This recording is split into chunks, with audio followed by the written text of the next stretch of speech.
우리 행정처 차장님, 예. 우리 차장님 자체야 훌륭한 분이지만 대법원을 대신해서 나왔으니 진솔한 솔직한 질문을 내가 안 할 수가 없군요. 예. 어제 대법원의 판결을 두고 일부는 이재명 후보의 사법 리스크라고 표현하는 분들이 있습니다만은 제가 보기에는 대법원에 의한 사법 쿠데타다. 저는 그렇게 규정을 짓습니다. 한번 짚어보겠습니다. 이재명 후보 고법 사건 판결된 후에 상고가 검찰에 의해서 이루어졌을 때 그 기록이 하루 만에 대법원에 송부된 것 아십니까? 예, 알고 있습니다. 보통 10일, 20일씩 걸리죠. 기록을 정지하는 데 시간이 걸리기 때문에. 지금 저희 예규에 따르면요, 공선법 사건의 경우에 있어서는 3일 이내에 송부하도록 하는 예규 규정이 있습니다. 그렇지만 그게 잘 안 지켜지고 있는 게 현실 아닙니까? 어떻게 하루 만에 이게 기록이 송부될 수 있었는지, 이건 누구의 지시였을까요? 따로 지시 같은 건 없었다고 알아서 그냥 고법에서 그렇게 빨리 갖다 바친 겁니까? 그렇게 알고 있습니다. 사건 기록이 몇 페이지인지 알고 계십니까? 어떤 분들은 6만 페이지라고 하고 어떤 분은 7만 페이지라고 하던데요. 페이지까지는 모르십니까? 공판 기록이 25,000페이지 정도 되고 증거 기록이 어느 정도인지는 정확히 알 수는 없습니다. 그래서 뭐 6만 페이지, 7만 페이지 설이 나오는 것 같습니다. 수사 기록은 더 많을 테니까요. 전합체 회부된 지 9일 만에 판결이 이루어졌지만 실제는 그 4월 24일 날 전합체 그 심리 때 합의가 이루어졌기 때문에 회부된 지 이틀 만에 사실상 결정이 이루어진 것 아닙니까? 과연 전합체 참여하는 대법관 12분이 그 사건 기록을 읽었을까요? 이틀 만에 6, 7만 페이지에 이르는 기록을 읽었다고 대법관님들이 주장한다면 그거야말로 심각한 허위사실 공표 아닙니까? 어떻게 그런 판결이 있을까요? 메꾸라방이라는 표현 아십니까? 우리가 맹판, 눈 감고 판단한다는 의미의 맹판을 일본말로 표현하던 과거에 그 표현 들으신 적 있으셨죠? 그러니까 내용을 읽지도 않고 무턱대고 사건을 대충 처리해버리는 법률가들을 과거에 비판할 때 메꾸라방으로 사건을 처리한다 이런 표현을 썼는데, 이번 내용을 보면은 저는 대법원장님이 특정 연구관에게 판결문을 써오게 하고 대법관님들한테 서명 날인을 시킨 사건이라고 저는 그렇게 봅니다. 그 근거가 이틀 만에 그런 결정이 나올 수가 없고, 다수 의견을 보니까 판결문이 1심 판결문을 거의 그대로 복사에다가 붙인 복붙이라는 표현이 타당할 것 같은데, 그렇게 작성된 걸 보면 저는 이게 그런 대표적인 메꾸라방 사건이 아닌가 그 생각이 듭니다. 어떻게 해서 21세기 대법원에서 그런 일이 일어날 수가 있는 것입니까?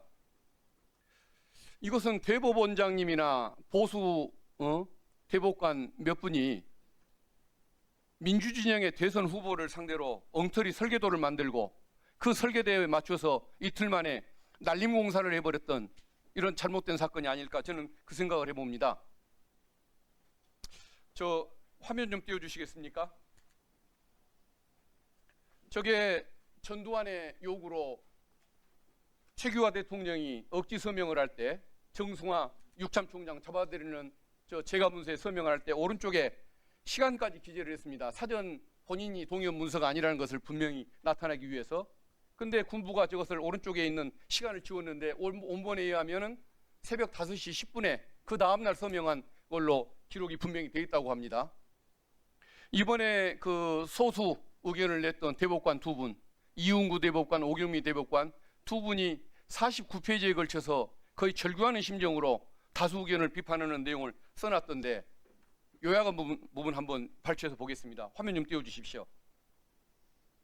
저 보십시오. 유례가 없는 짧은 기간에 국민의 시선 속에 비치는 법원의 공정성, 심리의 충실성에 대해서는 그 신뢰가 어떻게 되겠느냐.